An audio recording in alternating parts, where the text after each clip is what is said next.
돈 많은 사람들을 골라서 빼앗고 죽이고 그래서 사회에 대한 복수였다고 자신들의 범죄 행위를 정당화시킨 범죄 조직이 검거됐습니다. 더 죽이고 싶었는데 못 죽였던 건 하나님의 특권이에요. 그래요. 난 인간이 아니야, 그래서. 정말 죽였으면 못 죽여서 하나님의 여자는 어머니도 믿지 않는다. 그 지존파 조직원 전원이 유독 어머니나 학교 여선생님들을 증오하는 그 이야기들을 많이 했다고 합니다. 수정 씨 살 거예요. 걱정 말아요. 현 여성의 이제 신고 덕분에 이 범죄는 막을 내리게 됩니다. 사람을 납치해서 살인하고 불에 태운 것도 모자라서 먹기까지 하는 게 이게 인간으로서 과연 가능한 일일까? 28년 전 한국 사회에 처음 등장해서 모두를 충격에 빠뜨렸던 연쇄 살인 조직. 그 정체는 바로 지존파입니다. 돈 많은 사람들을 골라서 빼앗고 죽이고 그래서 사회에 대한 복수였다고 자신들의 범죄 행위를 정당화시킨 범죄 조직이 검거됐습니다. 오늘 신원이 공개된 이른바 지존파 조직원들입니다. 이 주택의 비밀은 지하실에 있습니다. 바로 인간 사육의 장소였습니다. 문을 열고 들어가면 곧바로 쇠창살로 막힌 사제 감옥이 나옵니다. 피해자들은 이곳에서 공포에 떨며 죽음의 순간을 기다려야 했습니다. 자, 렌저. 왜 몰고 다녀요, 왜? 이런 사람 많잖아요. 앞으로 이런 사람 더. 네. 소나타만 몰고 다니면서 중형차 다녔잖아요. 그랜저 의시되지 말고 우리가 다시 만들지 말고 제발 부탁입니다, 사회. 더 죽이고 싶었는데 못 죽였던 건 하나님의 특권이에요. 그래요. 꿈을 못 이루세요. 제가 내 손에 그 개자식들을 못 죽여서 난 인간이 아니야, 그래서.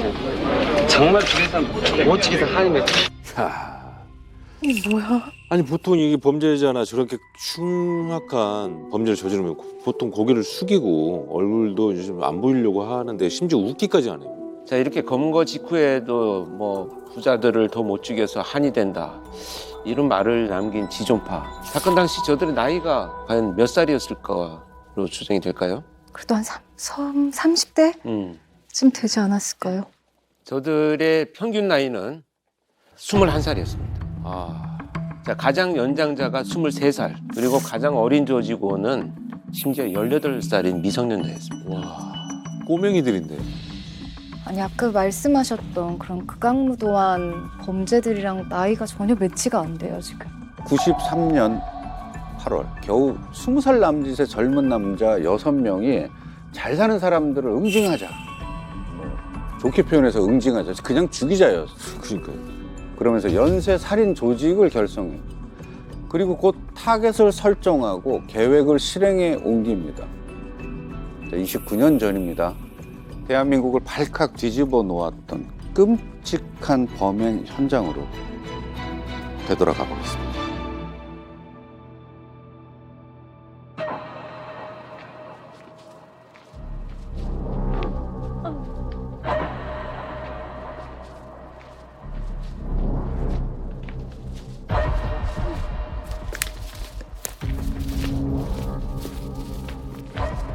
그 차 주인입니까?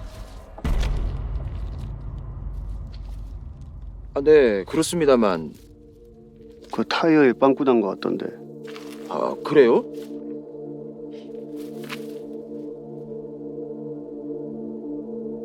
멀쩡한 것 같은데. 저 차의 실제 소유주가 맞는지 그걸 확인하려고 일부러 저런 식으로 말을 걸었다고 하네요. 저 차 주인이냐고. 예.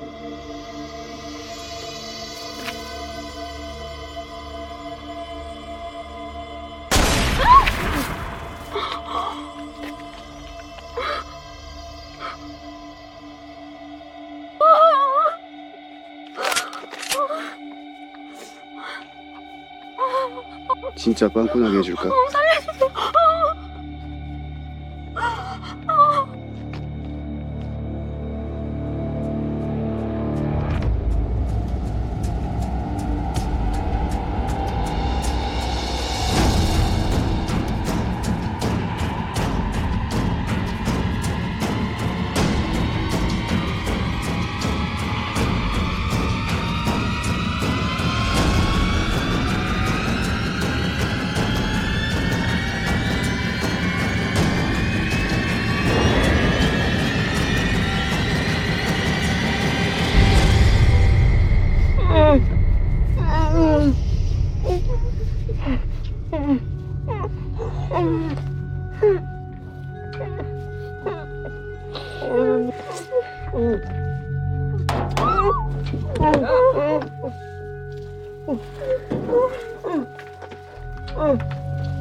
근데 지존파의 범행 수법은 현장에서 살해하는 것이 아니라 납치로 시작을 합니다.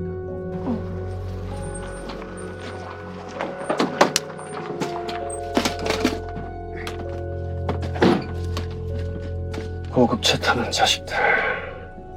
죽이고 싶다. 빼앗고 싶다. 그래야만 한다. 그것이 우리의 임무다.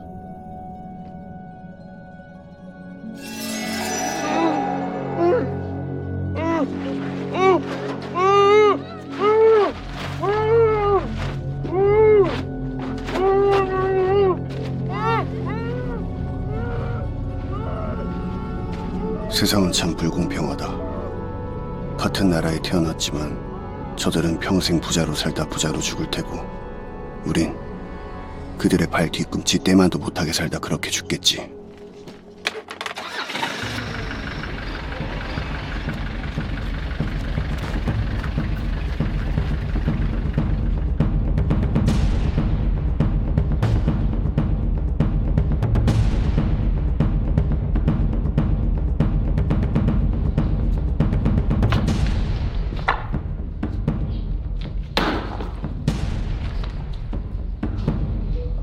지금 여기는 어디예요?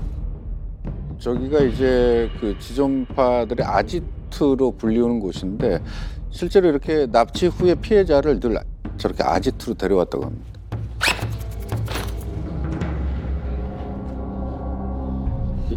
이게 얼마냐?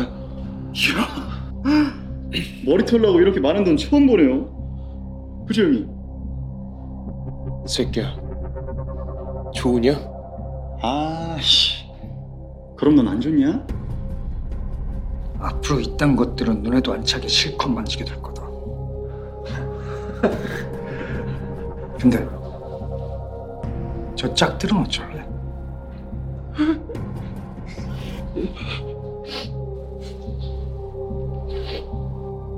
죽여야지. 아, 진짜요? 아, 그래도 야, 돈도 받았고 우리 얼굴도 다 봤다고. 그냥 계획대로 해야지. 저기 이제 저희 풀어주시는 거죠? 약속 지켜지 않습니까? 예? 저 부부는 전화 한 통화만으로 8천만 원을 쉽게 만들어왔다. 이렇게 돈 벌기가 쉽다니 우리 예상이 맞았다. 고급차를 타는 사람은 역시 부자다. 제가 현재 마련할 수 있는 전부입니다. 살려만 주신다면 제가 나가서 더 마련해 보도록 하겠습니다. 신고 안 할게요. 진짜예요. 우리 딸들을 걸고 맹세할게요. 제발요. 걱정 마. 약속은 지켜. 감사합니다.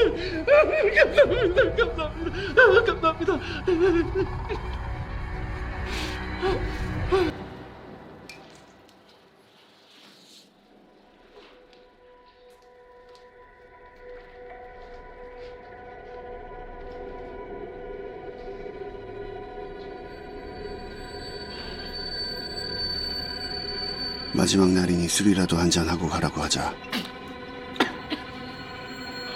부부는 그대로 했다.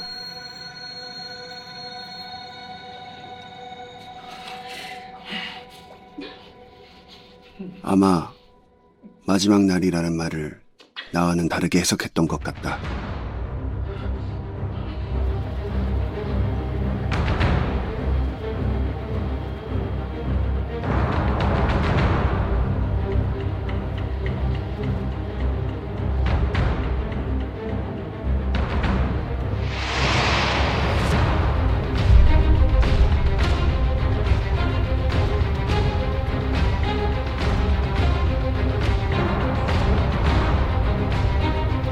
부부는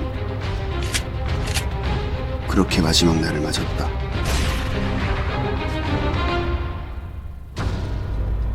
저 저렇게 죽일 거면서 헛된 희망을 심어준 거네. 돈도 뺏기고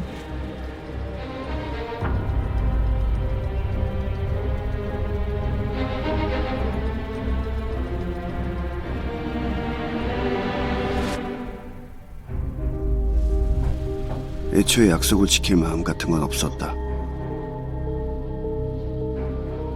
부자들이 돈 없는 놈들에게 항상 그랬듯이 말이다. 우리에게 가진 자란 파괴하고 빼앗고 죽일 대상일 뿐이다. 그렇게도 된다. 그들은 당해도 싸다.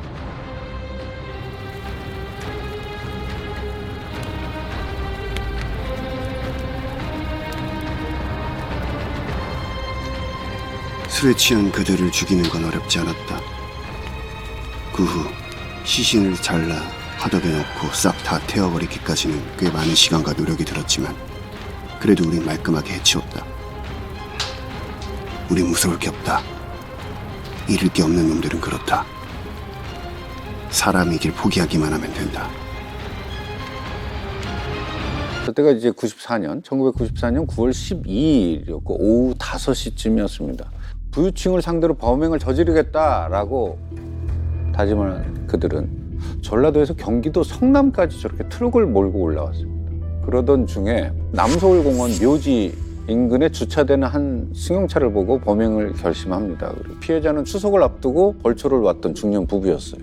드라마에서 나온 것과 똑같이 그 차 바퀴 구멍이 난 것 같아요 라고 말을 거니까 아 그래요? 라고 하면서 차를 바꿨죠. 이 차의 주인이 저 사람이 맞구나 라고 확인을 한 뒤에 가스총을 들이밀고 위협을 해서 저렇게 납치를 합니다. 이렇게 납치한 부부의 이제 비명을 지르지 못하게 하기 위해서 손수건을 넣어서 입을 막고요. 그다음에 손과 발을 노끈으로 다 결박을 해서 자기들이 타고 온 김현장 소유의 트럭 적재함에 태우고 전남 영광까지 납치를 합니다. 아니 근데 부유층 상대로 범행을 저지른다고 하셨잖아요. 그럼 그 부부가 부유층인지 아닌지 어떻게 알고 납치를 한 거예요?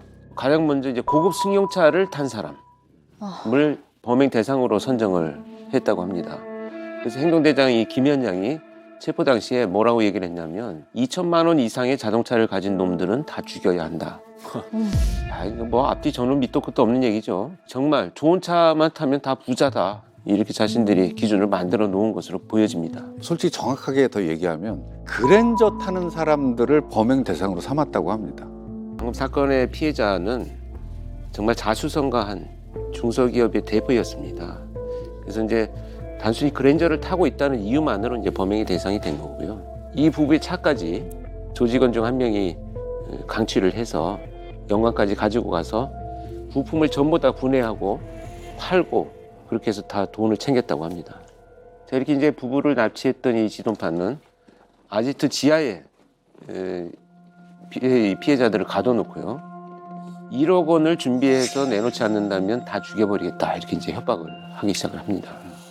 아니 그때 당시 94년에 1억이면 진짜 엄청나게 큰 돈인데. 그 당시 1억이면은 무슨 흔히 얘기하는 강남에 있는 아파트의 전세값 정도 되지 않았을까요? 그렇죠. 예, 큰 돈이죠. 게다가 말씀하신 대로 중소기업을 운영하는 피해자 입장에서 갑자기 그런 금액을 구한다라는 건 쉽지 않았을 거예요.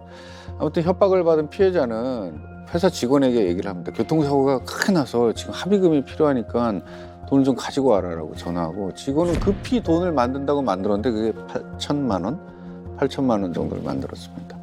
그날 밤 1시 20분경에 회사가 있던 울산에서 광주 버스터미널까지 와서 그 돈을 건넸다고 합니다. 그때 신고를 할 수는 없었을까요? 이때 그 피해자는 이제 조직원들하고 이제 돈을 찾으러 이제 버스 터미널로 나왔는데요. 이제 이 피해자의 아내가 인질로 잡혀 있었던 겁니다. 이제 결국 신고를 못 하게 되죠. 돈만 주면 저 보내줄 거다 이런 희망을 가지고 피해자가 이제 돈을 인출을 하게 됩니다. 드라마를 보면서 좀 더 화가 났던 거는 드라마 내용대로 8천만 원을 받은 뒤에 피해자들한테 그렇게 우리가 집까지 데려다 줄 테니까 이거 술을 한잔 하고 자라. 너 눈을 뜨면 아마 집에 도착해 있을 거다. 그리고 부부에게 양주와 소주 모두 다 수면제를 타서 강제로 먹입니다. 그리고 정신을 잃게 한 다음에 공기총으로 두 발을 쏘고 목 부분을 대검으로 수차례 찔러서 살해를 했답니다. 불과 원했던 조건 8천만 원을 건네 받은 지 4시간 만에 벌어진 일입니다. 아니 결국 죽일 거면서 그런 말을 왜 한 건가요? 근데 이제 범행이 계속 이어집니다. 사실 여기서 이제 끝이 아니고요. 이 드라마에서 보신 것처럼 범행을 은폐할 목적으로 작두, 도끼, 뭐 칼 이런 것을 이용해서 시체를 이제 훼손하기 시작을 합니다. 그리고 나서 피해자들의 시신을 소각하죠. 사실 이 정도까지만 얘기해도 이미 저희가 생각하는 기본적인 상식의 수준은 훨씬 지나쳤는데 도저히 용서할 수 없는 악행들을 더 벌립니다. 자, 아까도 저희가 말했지만 사람을 먹었습니다. 행동대장 김연양이 시체를 훼손하는 과정에서 여성 피해자의 가슴부를 떼어서 먹었다고 밝혔습니다. 그가 얘기한 이유로 2가지를 들었는데, 첫째, 인간이기를 포기하기 위해서다. 둘째, 조직의 일원으로 스스로 더 강해지기 위해서다. 극악한 범행을 저지르게 되는데 그들 안에서 이건 꼭 우리가 이건 지키자라는 행동 강령을 만듭니다.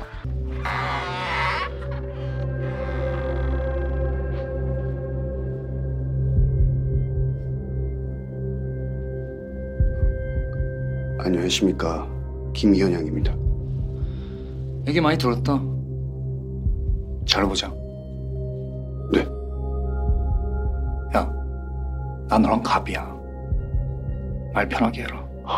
그건 아니지. 범인이 서열이 있는데. 야, 내가 1살 많으니까 함부로 깝치지 마라. 어? 네, 형님. 형님, 잘 부탁드립니다. 저도 잘 부탁드립니다, 형님. 형님은 무슨 그래, 나도 잘 부탁한다.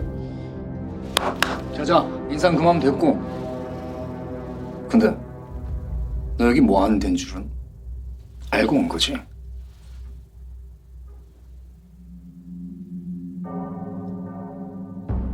이대를 만나고 내 운명은 180도 달라졌다. 살다 보면 누구에게든 기회가 3번 온다고 했던가. 이들과의 만남은 내 인생 마지막 기회였다. 여기서는 이제 이 강동원이가 이 조직의 관리자 역할을 했습니다. 우린 모두 돈 없고 부모 복 없고 못 배운 놈들이었다. 하지만 그보다 더 우리를 단단하게 묶어준 건 가진 자에 대한 징후였다.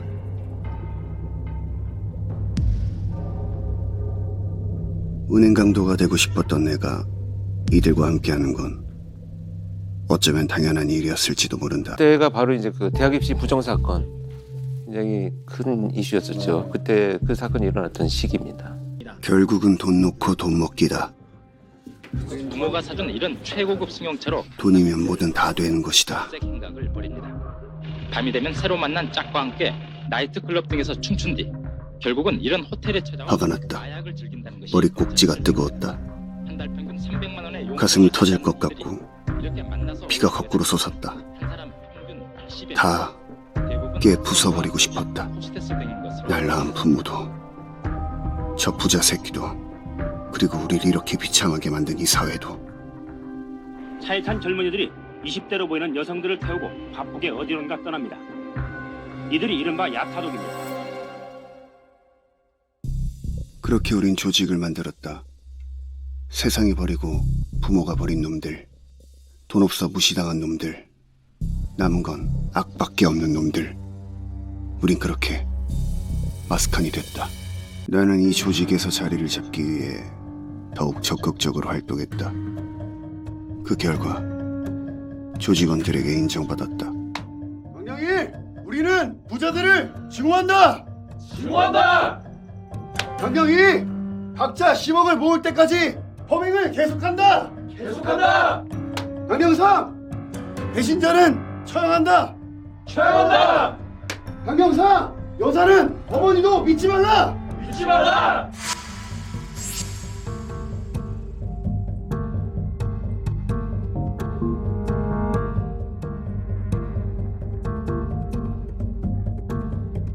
일본은 이미 실행에 옮겼으니 나머지도 바로 시작해야 했다. 우린 매일 이 강령을 마음에 새기고 뼈에 새겼다.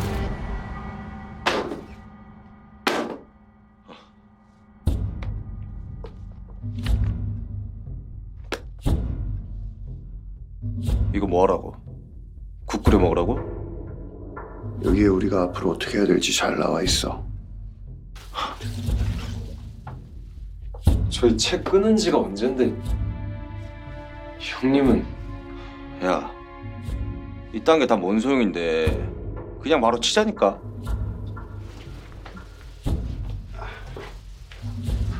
아, 저런 소설책을 보고 이렇게 좀 따라했구나, 애들이랑. 검거 당시에 압수품 중에 저런 소설들도 포함이 되어 있었습니다. 저런 범죄 소설 책에서 뭘 배울 수가 있는 거죠? 저들은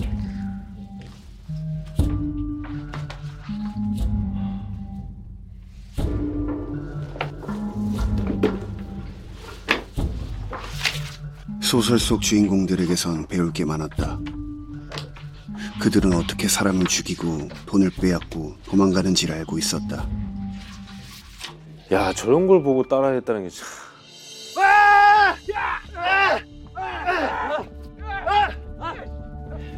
실전 훈련도 게을리하지 않았다. 부자들을 죽이기 위해선 강해져야 했고 어떤 극한 상황에서도 살아남아야 했다.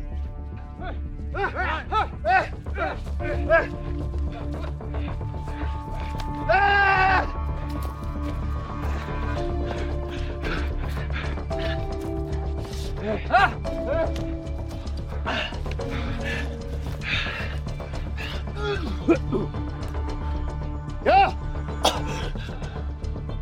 그 물 하나로 여기서 일주일을 버텨야 된다. 아껴 먹어.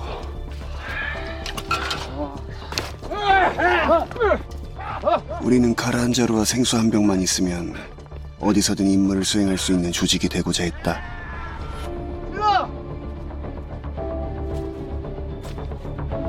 더!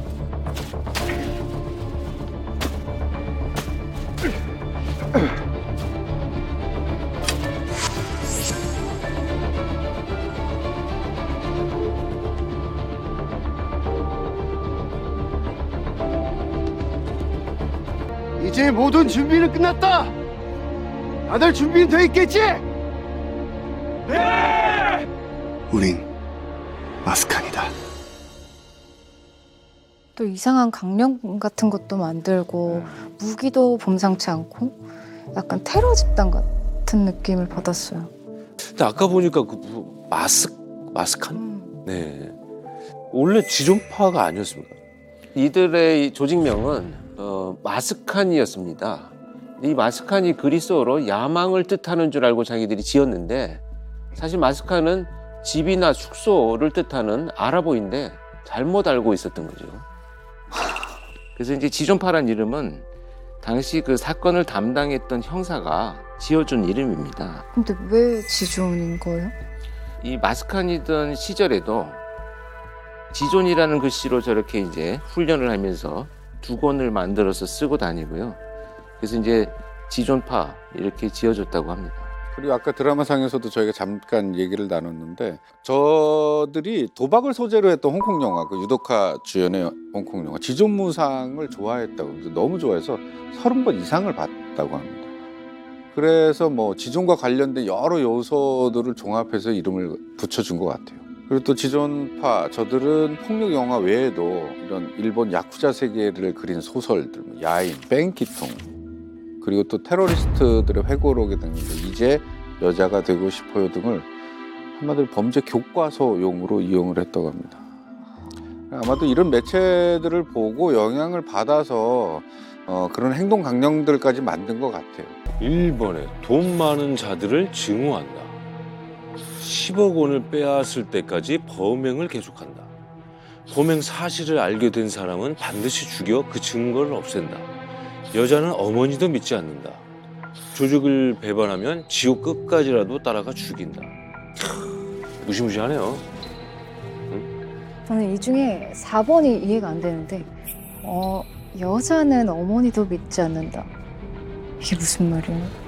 그 이제 사건을 담당했던 형사의 말에 의하면 그 지전파 조직원 전원이 유독 어머니나 학교 여선생님들을 증오하는 그 이야기들을 많이 했다고 합니다. 그래서 이제 이런 강령을 아마 만들게 된 것 같은데요.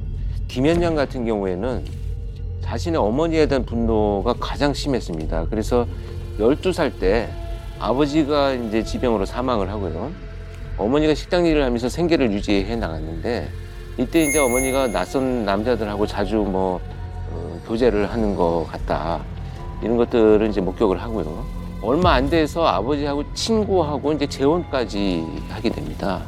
이런 모습을 보면서 이제 자신의 어머니에 대한 배신감, 증오심이 폭발했다 이렇게 얘기를 하고 있고요. 지금 심정 어때? 나 진짜 죽일 사람 따로 있었는데 몽뚱한 사람만 죽인 것 같아. 범인을 다 뛰어들었어요. 어머니 대해서. 저기 어머니 대해서. 범인들 나란히 좀 서 나란히. 내 손을 못 죽여서. 왜 이런 행동 강령까지 만들어 놓고 이걸 지키는 거예요? 이 내용을 보면은 이들한테 어떻게 보면 가장 중요한 건 돈이었던 것 같아요. 네. 이 행동 강령 가장 위쪽을 자리하고 있는 일. 돈을 위해서 이들은 범죄 조직을 만들었습니다. 그리고 누구도 배신을 하면 안 돼요. 자, 그리고 그들이 봐왔던 수많은 영화들 혹은 들었던 이야기들 안에서 보면 여자 때문에 조직이 무너질 수 있다. 이건 위험하다. 실제 이들이 이제 그 지전파에 합류를 하게 되고 나서요. 그 이유들이 돈입니다. 돈과 가장 연관성이 높고요. 강동원이 같은 경우는 전과를 삭제해주겠다. 이 시대를 살아가려면 자신의 전과를 삭제를 해야 되겠다라고 생각을 해서 변호사가 이제 접근을 합니다. 근데 이 변호사한테 4년간 자기가 모아놓았던 1,500만 원을 통째로 다 이제 사기를 당하게 되죠. 사실 전과를 없앤다는 것이 있을 수가 없는 일이지 않습니까? 이런 이제 사기를 당한 적이 있는데 이때부터 이제 부유층에 대한 것에 대한 이제 분노를 갖게 되는 거죠. 그래서 이제 그 같이 범행할 조직원들을 하나씩 이제 불러 모으기 시작을 하고요. 재화점 직공, 술집 웨이터, 굴비 장사 여러 일을 했지만 결국은 형편이 나아지지 않으니까 은행 강도까지 꿈을 꿨던 김현양. 그다음에 이제 얼굴에 화상, 흉터가 아주 커서 성형수술 자금이 필요했던 강문섭. 이렇게 이제 다들 지금 어려운 이 경제적 환경에서 학업을 제대로 마치지 못하는 사람들만 이제 공략을 해서 조직원으로 포섭을 하게 되죠.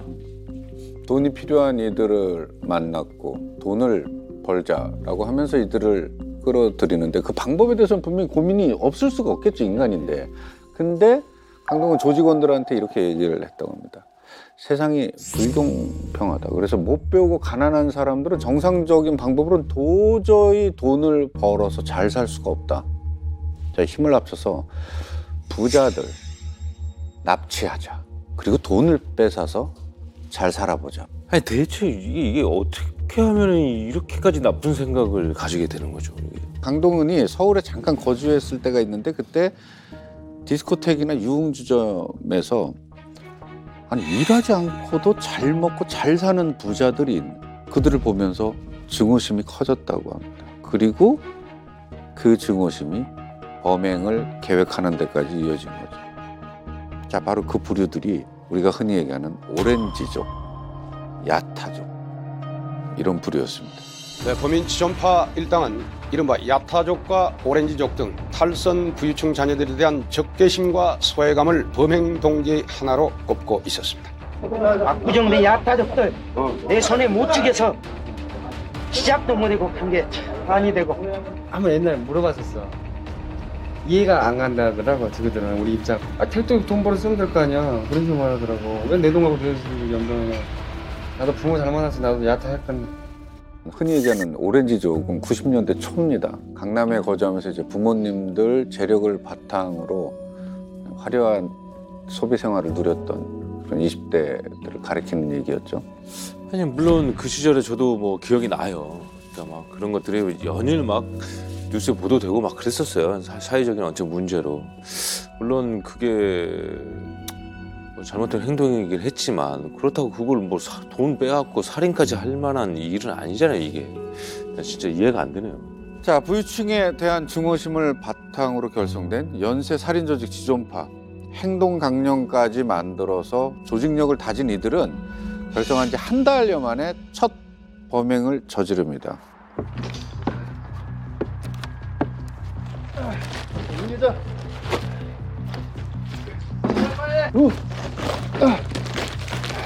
빨리 돈 모으자. 예.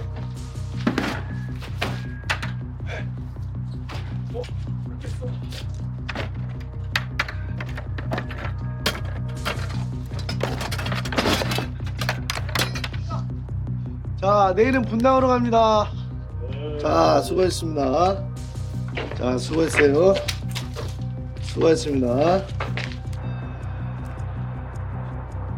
본격적인 활동을 시작하려면 돈이 필요했다. 막노동판에서 돈 많은 놈들의 빌라를 지으며 우린 그렇게 버러지같이 돈을 모았다.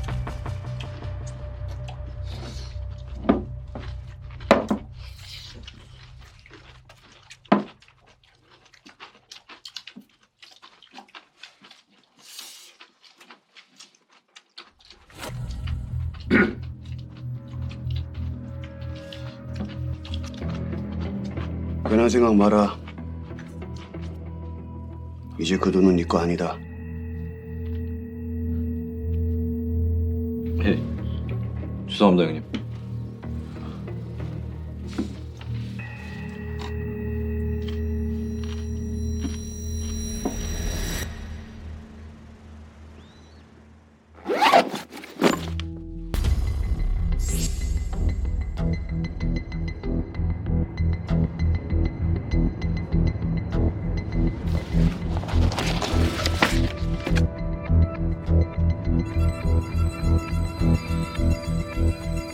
진짜는 이거야.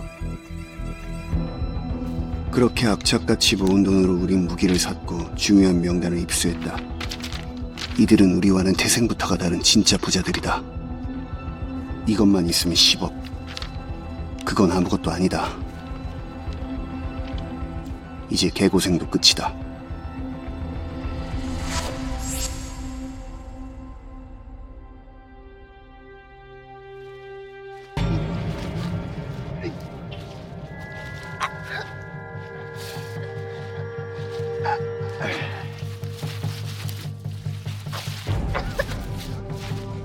그런데 예상치 못한 일이 생겼다. 조직원 몇몇끼리 길 가던 여자 하나를 건드린 것이다. 우리는 강령대로 실행에 옮겼다. 범행 사실을 알게 된 사람은 반드시 죽여 그 증거를 없앤다. 원래 목표물은 아니었지만 결속력을 다지는 기회가 됐다. 잘 봐. 이제 우리 정말 한 배를 탄 거야. 이 여자 우리 얼굴을 봤으니까 살려줄 수 없었던 거고. 다들 알아들었지?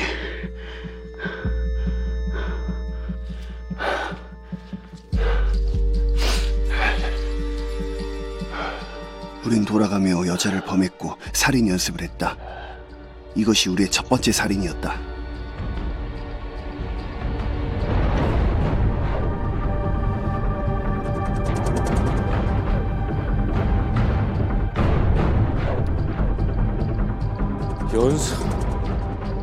연습하려고 사람을 죽인 거야? 야, 진짜.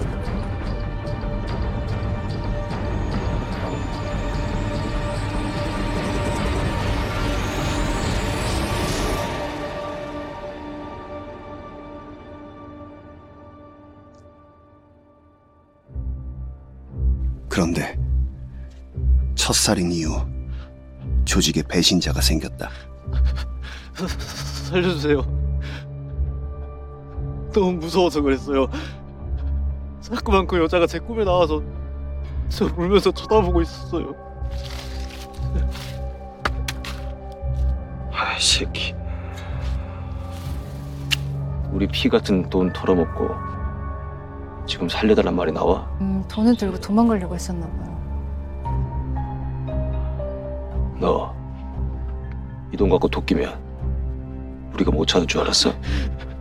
죄송합니다. 다시는 안 그러겠습니다. 결국 봉우는 돈까지 들고 조직을 이탈했다. 겁쟁이는 필요 없다. 왜? 배신자는 죽인다. 우리 강령 잊었어! 조직을 배반하면 지우 끝까지 따라가 죽인다는 강령대로 봉우를 처단했다. 그저 지 식구를 공격한 개 한 마리를 잡은 것뿐이다.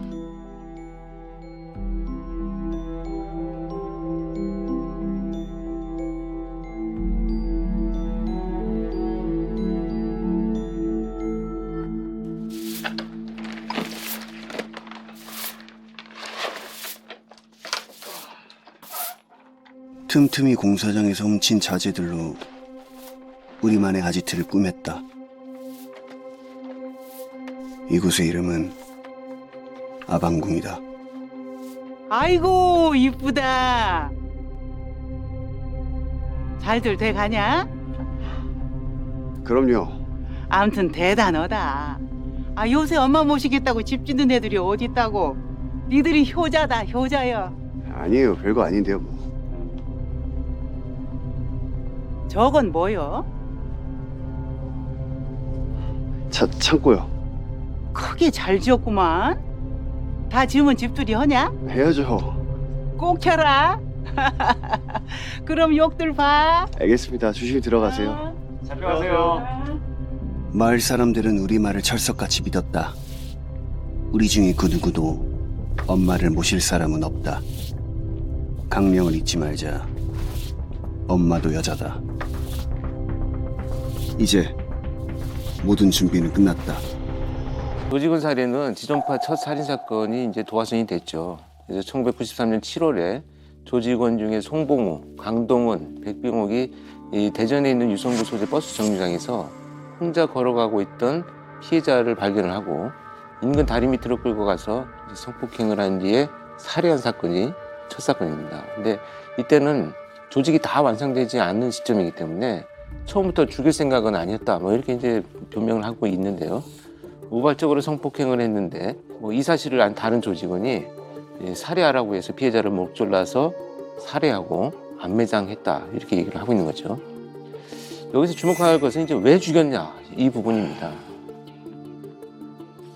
그러니까요. 일단 이자들이 주장하는 것은요. 두 가지 이유가 있는데 첫 번째는 행동강령의 3번입니다. 범행 사실을 알게 된 목격자나 피해자는 반드시 죽여서 그 증거를 없앤다는 거죠. 그다음 두 번째가 참 충격적인데요. 앞으로 이제 큰 일을 이렇게 치르기 위해서는 죽어가는 사람의 모습을 직접 보고 강해져야 한다. 야, 진짜 말 같지도 않은 소리를 하고 있네. 아니, 이거보다 더 큰일이 없을 것 같은데 큰일을 준비하기 위해서 예행 연습이라고 이런 짓을 했다는 거예요. 근데 이 사건하고 조직원을 죽인 건 무슨 관계가 있는 거죠? 아, 그거는 살해당한 그 송봉우라는 조직원이 가장 나이가 어리다고 말씀 주셨죠? 18살이었습니다. 근데 그 친구의 눈에서는 아무 죄 없는 사람을 성폭행하고 살인하고 이런 걸 보면서 이 죄책감이 찾아왔겠죠. 예. 그리고 또 매일 밤 악몽에 시달렸다고 합니다. 그래서 거기를 빠져나가고 싶었죠. 모아둔 통장에서 현금 300만 원을 인출해서 도주를 했습니다. 자, 어찌됐건 이제 우리 행동강령 이 마지막에 보면 이 조직을 배신하면 지옥 끝까지 따라가서 죽인다 이런 문구가 있죠. 돈까지 들고 이제 도주를 했으니까 이 조직원들이 이제 나머지 남아있는 조직원들의 결속을 위해서는 끝까지 이제 추적을 해야 되는 상황이 전개가 된 거죠. 그래서 이제 송봉우의 누나를 찾아가서 거짓말로 속여서 동생이 있는 곳을 알아냅니다. 그리고 반나절 만에 찾아내서 범행을 저지르게 된 거죠. 그리고 거기서 바로 죽인 거예요? 근데 살해도 그냥 살해는 아니었어. 그러니까 용서해줄게. 용서해 준다. 그럼 다시 조직에 합류하자라고 일단 설득을 했습니다. 근데 막내는 뭐 역시 마음이 약하니까 그런 설득에 했습니다 하고 그냥 마음이 약해진 거지. 돌아가기로 결심을 합니다. 그래서 같이 아지트로 이제 돌아가는 길에 우리 복날인데 보신탕이나 먹으러 가자. 갑자기. 예. 그리고 형들을 믿고 야산으로 갑니다. 거기서 살해를 당합니다. 조직 이탈자에 대한 보복 살인도 있었습니다. 조직을 배반했다는 이유 하나로 칼에 찔리고 곡괭이에 찍혀서 야산에 묻혀야 했습니다. 죽이게 된 이유는 뭐야? 대신 어디 찍었어? 곡괭이 머리 등어리 머리하고 등어리 찍었다. 그럼 너는 다리 다 찍었습니다. 조직원의 배반자는 처형한다, 죽인다는 행정망이 있어서 불갑사적으로 유인해서 안심시켜가지고 유인해서 거기에서 바로 술도 먹이고 좀 정신훈면 상태에서 칼로 찌르고 곡괭이로 아마 찍어서 사망한 걸로 되어 있습니다. 발견 당시에 손이 그 설사로 다 묶여 있었습니다. 그 정도로 묶어놓은 상태에서 좀 잔인하게 살해한 걸로 알고 있습니다. 더 충격적인 것은 이렇게 막내 조직원을 살해한 뒤에 정말 아무렇지도 않게 실제 개를 잡아서 먹기도 했다고 합니다. 두 사람을 살해했습니다. 이런 식의 광기에 휩싸인 이들은 이때서부터 정말로 본격적인 범행을 실행에 옮깁니다. 우리 아까 그 드라마에서 봤던 그 건물 기억하시죠? 자기들이 이제 소위 아방궁이라고 지칭을 했던 그곳이 이제 살인 공장이었습니다. 살인 공장이요? 공장. 사람을 죽이는 그 공장? 살인 공장. 지전파는 이렇게 13개월 동안 건축 막노동을 해서 2천만 원 정도를 모았다고 했지 않습니까? 그리고 그 돈으로 전라도 어딘가의 시골에 위치한 그러니까 약 한 170평 규모의 땅에 직접 살인 공장을 설계하고 건축을 했습니다. 그래서 새로 지었기 때문에 즉 살인 공장이라는 단어를 붙이기에는 좀 굉장히 깨끗하고 단장된 모습이지 않습니까? 외관만 봤을 때는 그냥 시골에 좀 깨끗한 시골집, 뭐 평범한 집 이런 느낌인데. 색깔도 보면 참. 그러니까 핑크색도 있고 민트색도 있고. 설마 일부러 그런 페인트 색깔을 칠한 건가 보나? 네, 일단 주변 주민들이죠. 다른 사람들은 이제 눈을 피하기 위해서 일부러 뭐 분홍색, 하늘색 이렇게 밝은 페인트를 사다가 칠했다 이렇게 얘기를 하고 있고요. 실제로 마을 사람들은 이제 이렇게까지 해놓으니까 검거될 때까지 정말 조금도 눈치채지 못하고 존재를 알 수가 없는 상황이었죠. 정말 그야말로 아픈 어머니를 위해서 새로 집을 짓는다.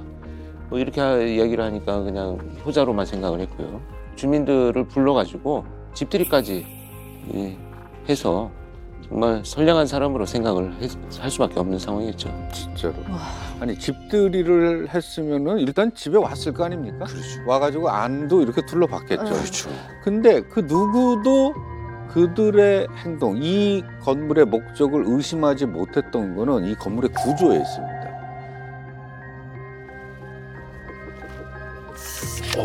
꽤 크네요. 자, 지금 보여주는 이 1층 구조는 여타 일반 주택, 다른 그냥 집과 별반 차이가 없죠? 자, 이 아지트, 이 아방궁, 살인 공장의 비밀은 이 지하 쪽에 있습니다. 이곳 차도로 통해서 지하로 내려갈 수가 있습니다.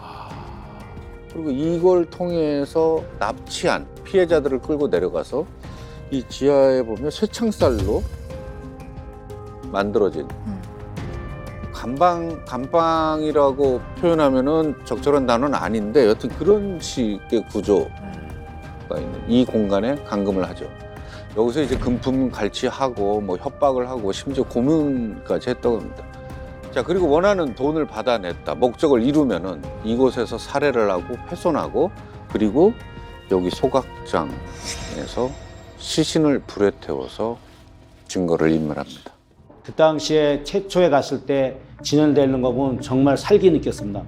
벽에 그 색고쟁이 그 장비들 잔뜩 있어 상당히 당황스러웠습니다.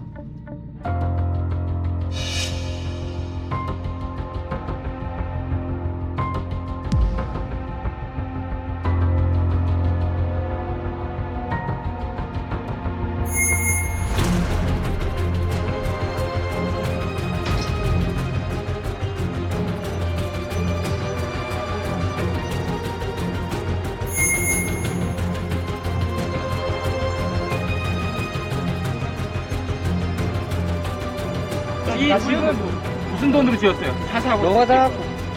우리가 노가다 돈으로 집 지었단 말이에요? 네. 어머니 모시러 어머니 모시러 왔어요. 이거 하려고. 뭐 하려고 그랬어요? 다 잡아 죽이려고. 지존파에 소름 돋는 이런 악행은 아방궁만은 아닙니다. 살인 공장을 지은 뒤에 범행 대상을 물색하죠. 그리고 살인을 하기 위해서 많은 것들을 준비하는데 그들이 갈취했던 돈, 그 돈들의 절반 이상을 범행 도구를 사는데 썼습니다. 모의 기관총 2자루, 소총, 가스총, 단검. 아 진짜 많네요. 뒷장에도 더 있는 거네. 다이너마이트 뇌관.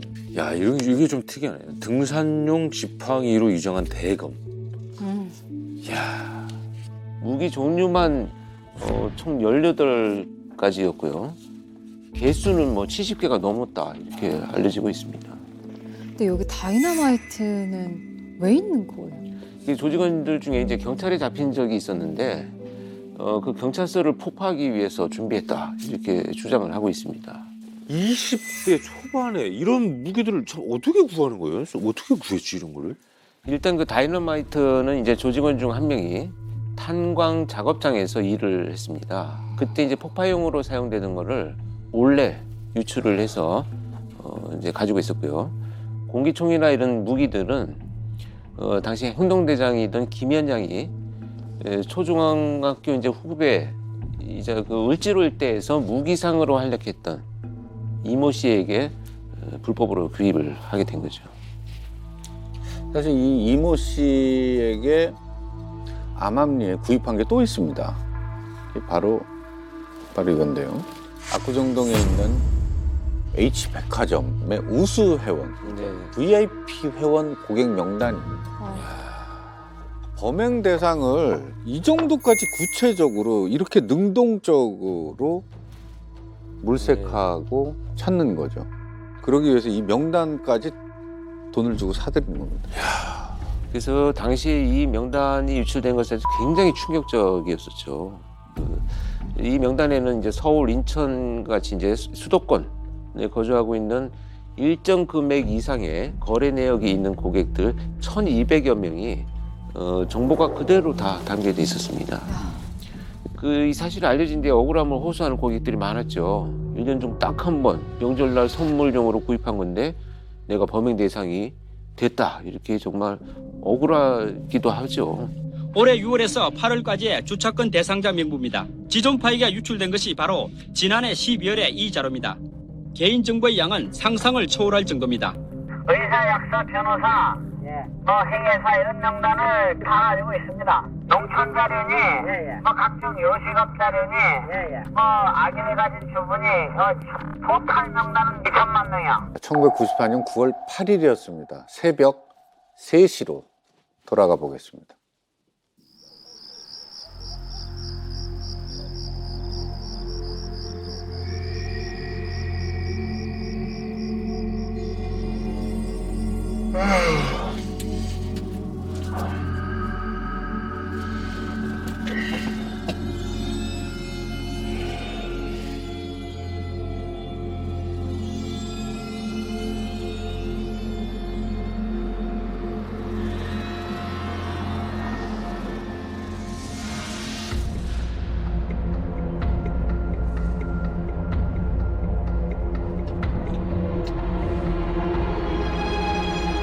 저 자식이다.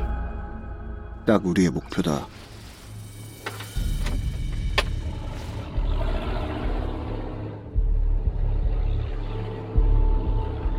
비싼 차를 타고 돈 냄새를 풍기는 유약하고 짜증나는 인간들.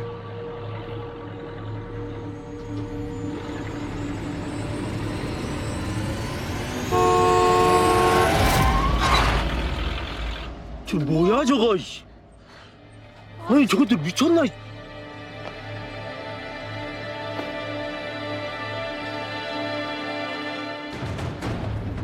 뭐야?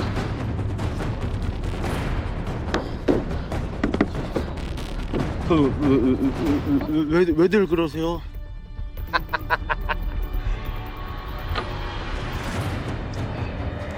그랜저.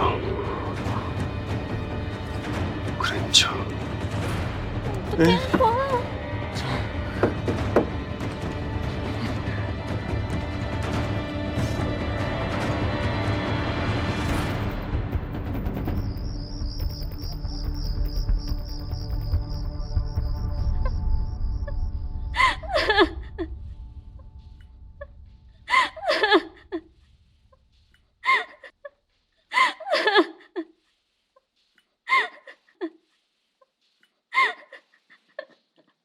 뭐하러 줘?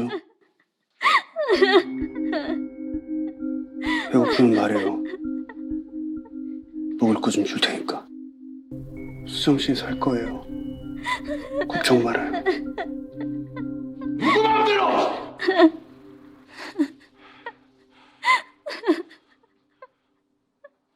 그래서 어떻게 할 건데? 남자는 죽이고 여자는 죽여야지. 저 여자 왜 살리는데?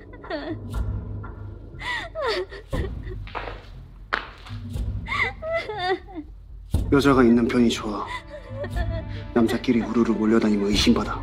웃기고 있네. 여자를 믿을 거면 차라리 지나가는 개를 믿겠다. 어? 아, 혹시 전현한테 반했냐? 왜? 서울연애를 해보니까 조합이 치겠디? 아이씨. 조직원으로 만들면 쓸모 있잖아.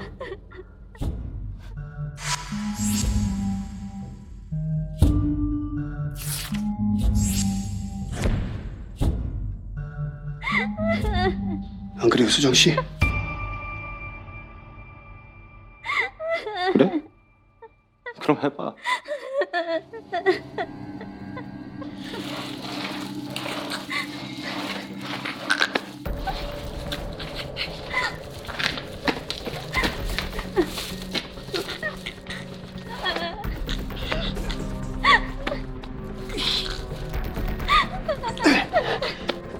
살고 싶으면 해야 돼.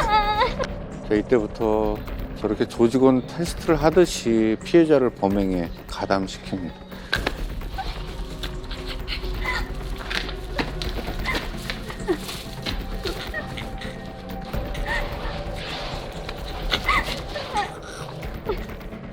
살고 싶으면 해야 돼.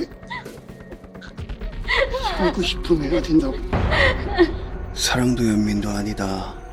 그냥 그 여자가 조직원이 되면 좋겠다고 생각한 것뿐이다. 이용하면 된다. 여러모로.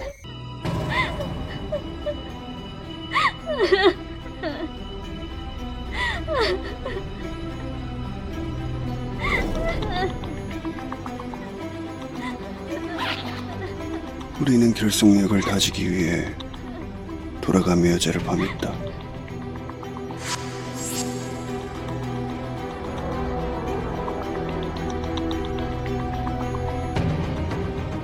저들은 마치 이렇게 의식을 치르듯이 조직원들을 피해자를 집단으로 저렇게 윤관을 했다고 합니다.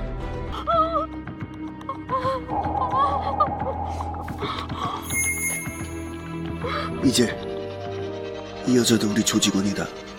아, 저기까지 데려간 거예요? 아, 그냥 한 조직이나 다름이 없었네요.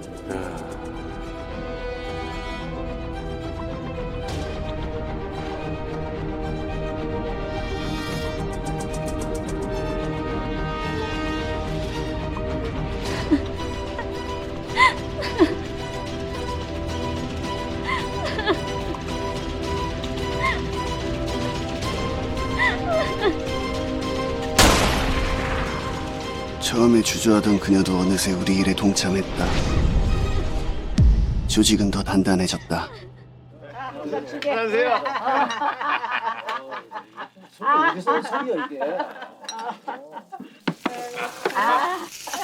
짠도 하나 그냥 드셨네.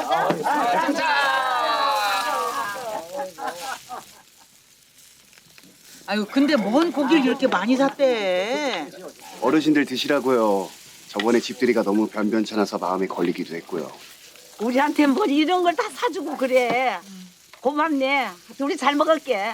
뭐 그냥 먹어. 뭔 말들이 그래 많어. 그래. 아버님 한 잔. 얼마나 더 드릴게요. 중년 부부를 태울 때 나는 냄새를 없애기 위해 마을 잔치를 벌였다. 돼지고기는 끊임없이 구워졌다. 아이고 이거. 이거 저한테 왜 이랬어요 이거? 파주상고기인가? 그렇겠지 뭐 이것도 연락 받습니다. 아 진짜 왔다네. 뽑는 사람이 거잖아. 그렇죠.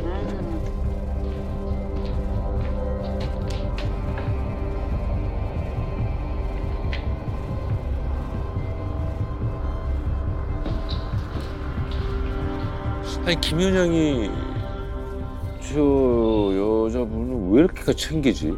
마음을 잘 모르. 꼴값 좀 앵간히 떨어라. 이제 우리 조직원이야. 밥은 먹여야지. 언제부터 여자가 우리 조직원이 됐냐? 두목이 알면 뭐라고 할지 궁금하네.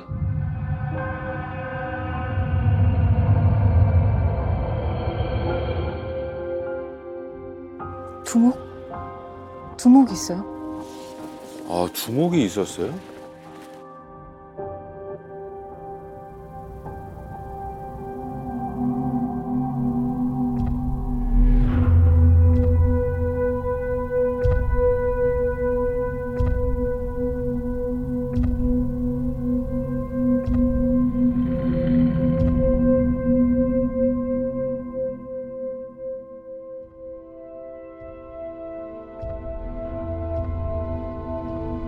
근데 행동 강령은 잘 지키고 있겠지.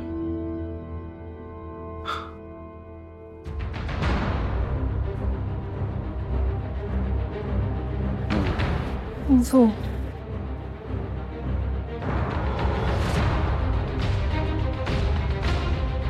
안녕하십니까, 김현영입니다.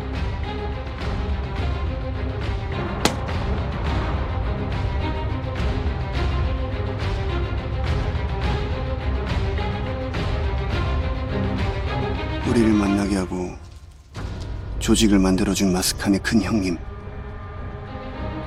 처음부터 같이 있었던 거. 오 그런가 봐요.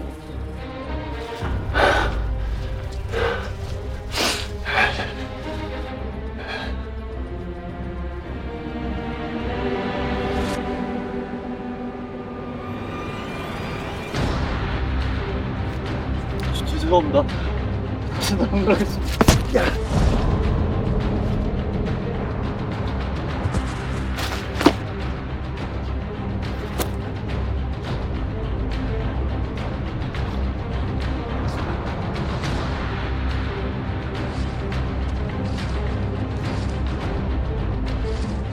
우리는 형님 덕분에 큰 일을 할 수 있었다. 우린 형님의 지시를 그대로 따르기만 하면 됐다.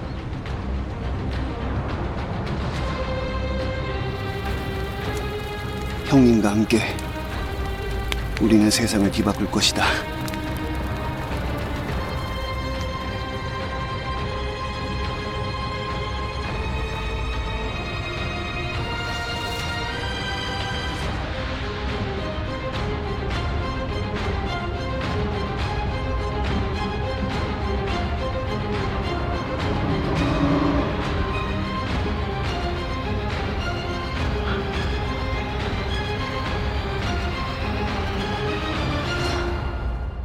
부유층의 돈을 빼앗아 살해를 하겠다면서 살인공장을 만들었고, 그래서 사체 훼손하고 태우고 먹기까지 했던 저 연쇄 납치 살인 조직 지존파, 그 중심엔 바로 이 인물이 있었습니다. 조직원들을 모으고 관리한 강동은은 부두목이었습니다. 그리고 실제로 지존파를 만들고 모든 범행을 지시한 건 두목 김기환이었습니다. 1968년생으로 1994년 이 당시에 26살이었고요. 다른 조직원들보다는 평균 한 4살 정도가 많았습니다. 김기환도 역시 뭐 다른 조직원들하고 이제 성장 배경이 크게 다르진 않았는데요. 중학교 2학년 때 이제 어머니가 지병으로 쓰러지고 형마저 병에 걸리고 나니까 이제 자퇴를 하고 나서 신발 공장, 탄광 뭐 이런 곳을 다니면서 일을 했다고 하고요. 그런 돈으로 이제 치료비에 썼다고 합니다. 여기까지만 보면 참 안타깝고 착실하고 이런 성실한 청년으로 보이는데요. 갑자기 이제 이렇게 엇나가기 시작한 계기가 있습니다. 그것이 바로 이제 도박입니다. 이 김기환은 아무리 노력을 해도 나아지지 않는 자신의 삶, 그리고 이 현실에 좌절을 했고요. 도박판에 발을 들였다고 합니다. 그런 거죠. 실제로 도박판에서는 지존이라고 불리기도 했답니다.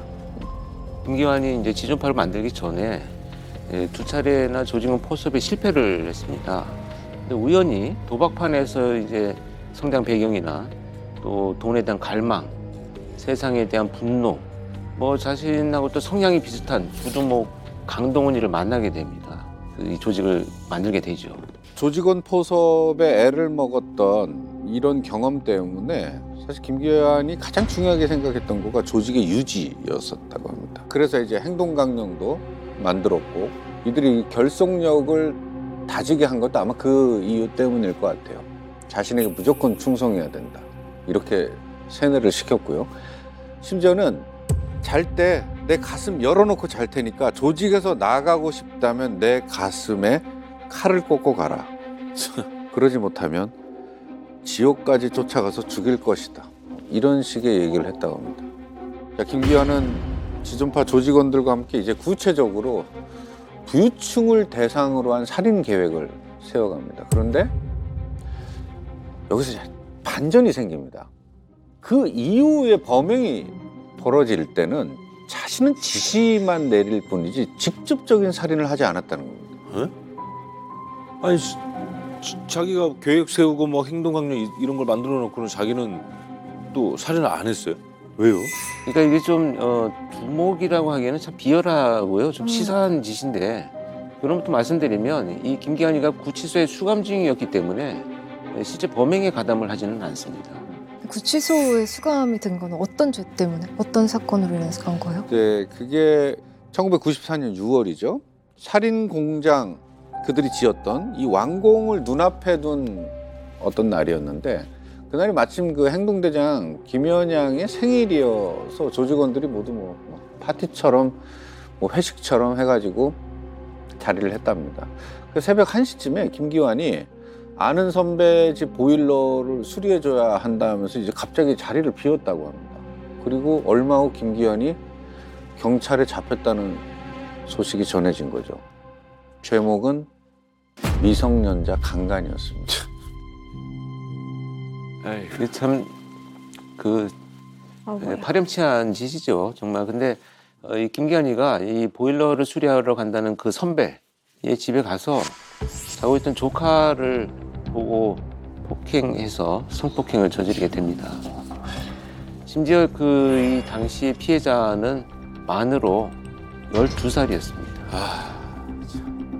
사실 이게 조금 의도가 보이기는 하는데요. 당시 이제 수사관들도 이제 김기환이가 큰 일을 앞두고 일부러 저는 범죄를 저지른 게 아니냐 추정은 하지만 뭐 본인만이 알고 있는 사실이죠. 자, 어쨌든 그 일로 김기환은 구치소에 수감이 됐습니다. 그리고 한 달 뒤에 부두목 강동원이 찾아갑니다. 아방궁이 완성됐습니다. 자, 이렇게 얘기를 하니까 김기환은 거기서 이제 조직원들에게 명령을 내립니다. 살인을 시작하라. 나름대로 거기 조직원들 중에서는 좀 박식하고 하다랄까 그래서 많은 세뇌를 시킨 걸로 알고 있습니다. 반복해서. 그때 자기들이 한 얘기는 우리 지존이 나오면 세상이 바뀔 것이다. 이들은 이른바 지존인 김기환이 출소하기로 돼 있던 오는 29일부터 본격적인 대량 사륙극을 벌일 계획이었다고 털어놨습니다. 엉뚱한 사람 죽은 거야. 돌아버렸다니까. 그래서 압구정도 그걸 형님 나오시면 출감할 때 그거 건들고 나면 1993년 7월부터 두목 김기환의 지시를 받고 무고한 사람을 잔혹하게 살인하고 훼손해 유기한 지존파. 그들의 범행을 정리해 보겠습니다. 1993년 첫 번째 살인이 이루어집니다. 7월입니다. 만 20세 여성을 성폭행한 뒤 살해 후 안매장합니다. 자, 그로부터 한 달 뒤 조직을 배반했다는 이유로 조직원 송봉우를 흉기로 수에 찔려 살해, 안매장합니다. 이후 살인공장 아방궁을 지으며 휴지기를 가진 이들은 1년 뒤인 1994년 9월부터 본격적으로 부유층을 상대로 범행에 나섭니다. 9월 8일 경기도 남양주 한 국도에서 그랜저를 탄 남녀를 납치, 여성은 윤관하고 남성 피해자는 술을 잔뜩 먹인 뒤 얼굴에 비닐봉지를 씌워 질식사를 시켰는데요. 더 잔인한 건 시신 처리의 방법입니다. 음주운전 교통사고로 위장하기 위해 전남 영광에서 장수까지 이동한 후에 일부러 도로에 스키드 마키를 남기고 피해자를 운전석에 앉힌 뒤 자동차를 계곡 아래로 밀어서 떨어뜨립니다. 나중에 피해자가 발견됐는데 음주 교통사고로 판명돼 유가족은 그런 줄 알고 장례까지 치렀다고 합니다. 자, 그리고 9월 10일 네 번째 범행을 저지릅니다. 경기도 성남에서 벌초를 하던 부부를 납치해서 영광까지 끌고 와 8천만 원을 뜯어낸 뒤 공기총과 흉기로 살해, 시신을 훼손한 뒤 불에 태우는 악행을 저질렀습니다. 여기서 이제 우리가 꼭 짚고 넘어갈 게 하나 있습니다. 지존파가 이제 범행 대상으로 삼고 납치를 했던 피해자들 중에 유일하게 살아남은 생존자입니다. 그 아까 이 영상에서 그 김 회장이 조금 막 감싸주고 했던 분이잖아요. 네네. 남양주에서 납치된 세 번째 피해자 중에 여성분이죠. 근데 지금 살아 계세요? 네, 살고 싶으면 범행에 동참하라. 그래서 잔혹한 행위를 저지르게 만듭니다. 그 정말 그 이 끔찍한 협박을 받고 이제 가담을 하게 되죠. 그 피해자가 겪은 거는 어떻게 보면 죽음보다 더 고통스러운 거일 수 있어요. 나중에 밝혀진 그 생존자분의 인터뷰에 따르면은 정말 살기 위해서 함께 납치된 그 직장 동료의 목을 조를 수밖에 없었다. 그리고 중년 부부 납치 당할 때 어쩔 수 없이 동행했고 어쩔 수 없이 그 남성 피해자에게 공기총을 겨눌 수밖에 없었다. 자, 이 모든 것을 시키는 대로 했더니 조직원들이 자, 그럼 너도 공범이야 이러면서 절대로 신고하지 못하는 그런 상황을 만들어 놓은 거죠.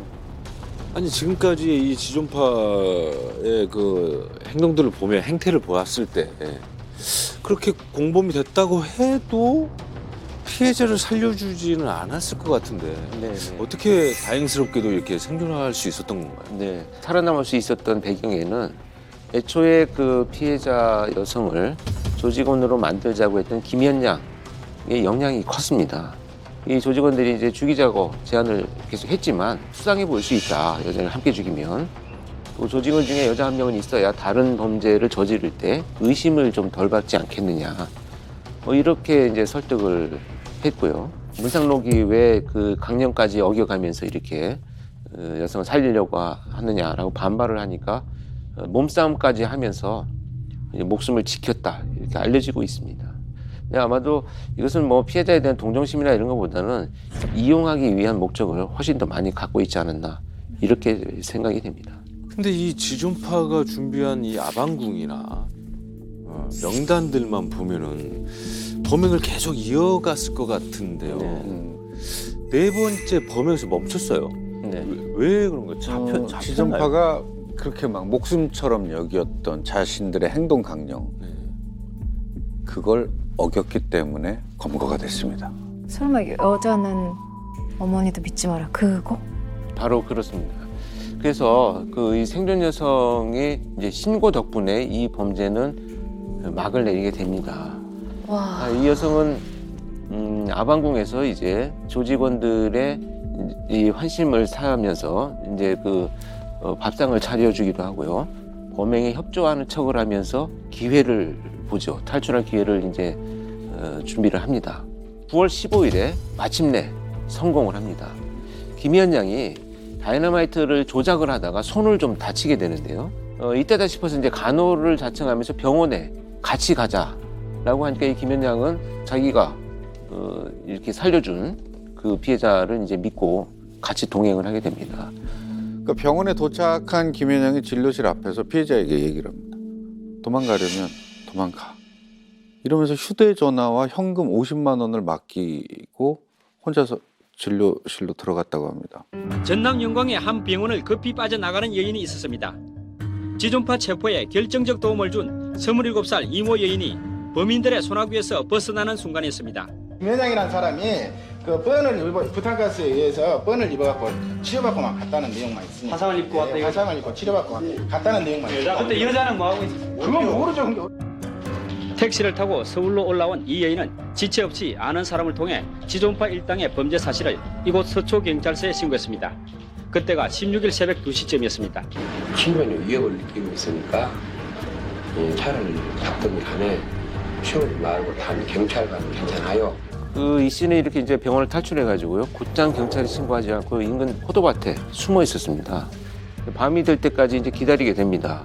왜 그런 그 행동을 했을까요? 거기서 병원에서 빠져나가자마자 경찰서로 가면은 바로 조직원들한테 들통 날까봐 또 그러지 않았을까 그런 생각도 드네요. 네, 맞습니다. 그 지존파 조직원들은 이 탈출한 피해자가 혹시나 신고를 하기 위해서 경찰서에 오지 않을까 생각을 해서 경찰서 앞에서 무려 3일 동안이나 동태를 살폈습니다. 사흘이 지나도 이제 경찰의 움직임이 별로 없고 평소와 다름이 없고요. 그 피해 여성이 범죄에 일부 가담해서 신고를 결국 못했을 것이다. 이렇게 이제 마음을 놓고 있었다는 것입니다. 경찰서에 바로 신고했으면 진짜 큰일 날 뻔했네요. 네, 영광경찰서로 만약에 갔다면 앞에서 이제 다시납치되는 끔찍한 또 상황이 전개가 됐겠죠. 야심한 밤에 택시에 올랐던 피해자는 병원에서 탈출한 지 14시간 만에 그래서 서울에 도착합니다. 그리고 경찰서를 찾죠. 근데 여기서 또 변수가 생깁니다. 아니 왜요? 또 무슨 일이 또? 실제 있던 사건을 이제 다 경찰들에게 얘기를 합니다.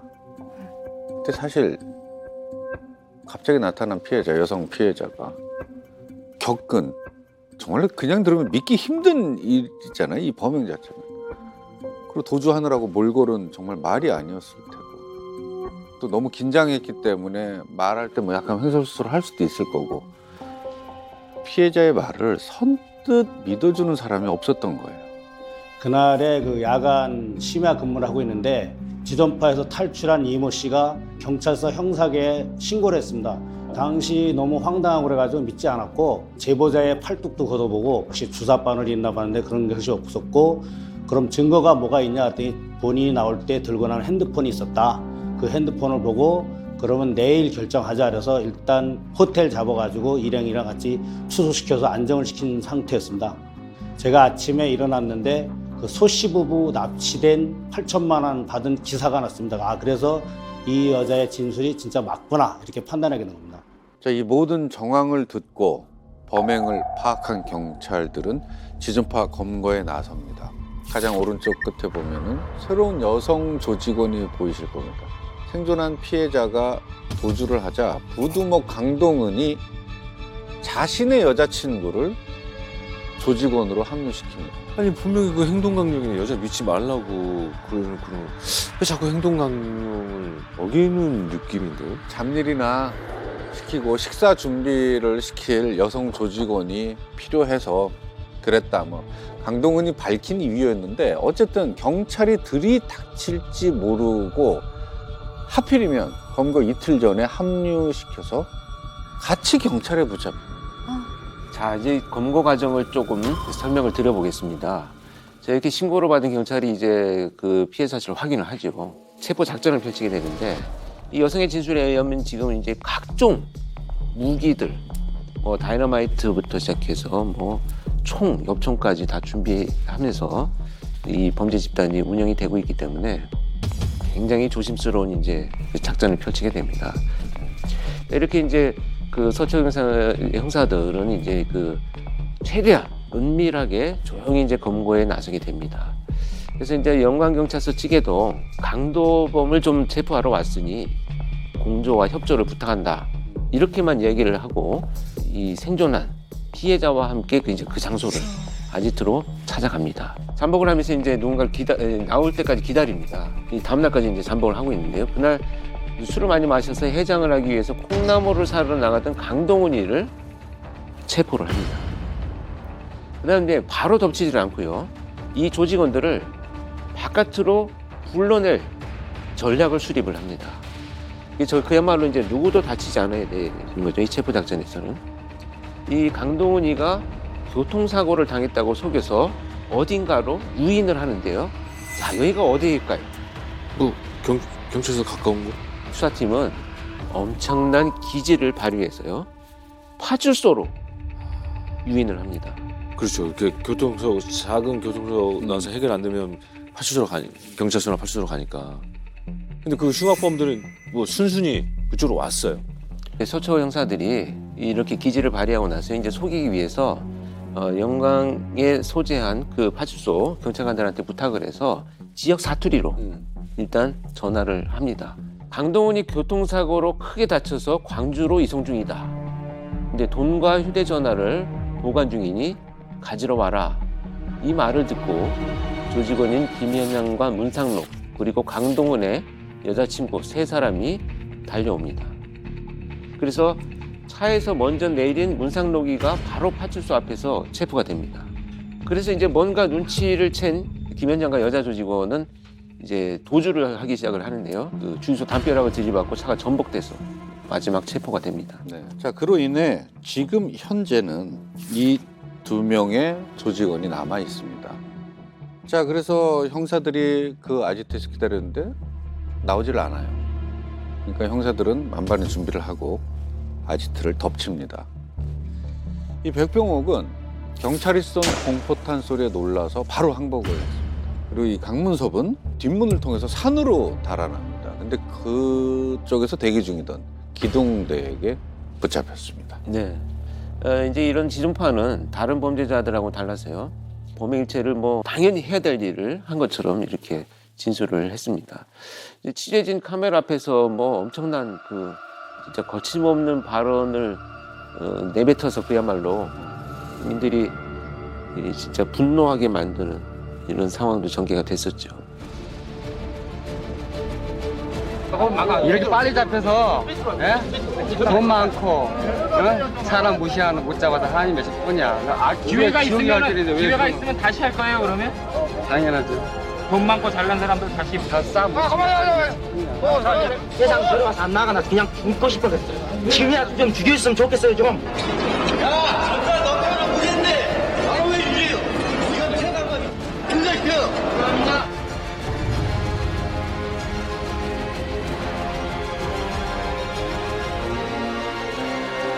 어쨌든 그 지존파가 다 사형 선고를 받은 걸로 제가 알고 있거든요. 판결은 어떻게 됐습니까? 그 마지막에 합류했던 강동훈의 여자친구는 징역 3년, 집행유예 4년. 그러니까 형을 살지는 않았죠.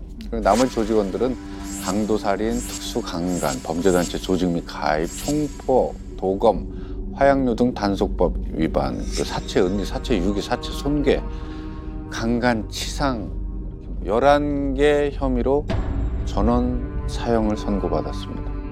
불과 1년 남짓한 사이에 엽기적 연쇄살인 사건으로 사체를 토막낸 후 인육을 시식하고 소각로에 태우는 등 그 잔혹함에 극에 이르렀음에도 체포된 후에 더 죽일 대상자를 놓아두고 체포된 것이 한이다 라고 말하는 등 추워도 뉘우치는 기색이 없었다. 전 국민을 심각한 불안을 넘어 좌절감마저 느끼게 하였던 사회적 반향 등을 같이 고려해보면 피고인들을 극형으로 다스리지 않을 수 없다. 1995년 5월 25일 대법원에서 최종 사형 판결을 받은 지존파 조직원 6명은 그로부터 6개월 뒤인 11월 2일 한날 1시에 모두가 다 집행이 됐습니다. 상당히 좀 이례적입니다. 그만큼 이제 지존파의 범죄가 정말 끔찍하다는 것을 알려주는 대목이기도 하고요. 정말 용서받을 수 없는 일이죠. 반복되지 않아야 되겠다. 절대 이런 일들은 다시는 없애야 되겠다. 이런 이제 법무부의 강력한 의지가 반영이 된 것이라고 보여집니다.